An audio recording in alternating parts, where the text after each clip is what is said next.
Hakim nasıl seviyor? Bilmeyeyim biz ifah olganda Sevgi bilemem unutmaz balam. Bala çağırarsız da. Bu bizim Kur'an'da türkümüzdür. Altın yüzük. Altın yüzük. Bu türkü bizim Kur'an'damıza. Benim ballarım, torunlarım ende bilirler de. Bu bizim aramıza en sevgili yerimiz oldu kaldı. Bu türkünün manası işte yaşlarına hepsinin başına nikah çıksın. Hepsinin parmaklarına altın yüzük olsun. Onun için de ben altın yüzükünü pek severim. Rahmetli babalar da pek severim. Yani altın yüzük türküsünü ballar da seviyor, ben de seviyorum. Dinleyeyim sen de sizni, yırlanız.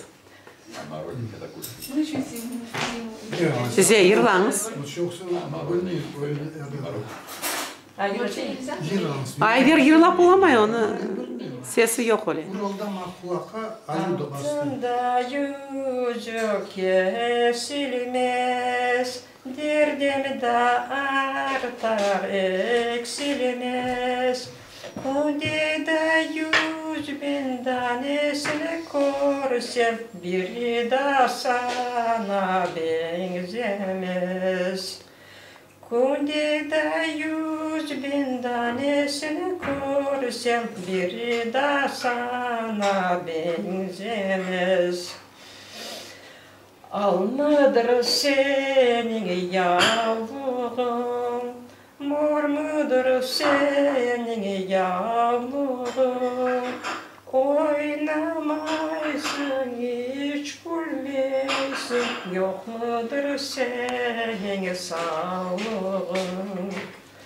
Oynamaysın, hiç gülmeysin, yok mudur senin sağlığın? Altındır yüzüğüm taşı, yandı da yüreğim başı.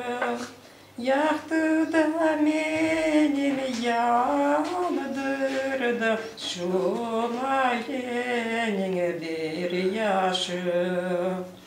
Yaktı da benim yandırdı, şu ailenin bir yaşı. Güzel.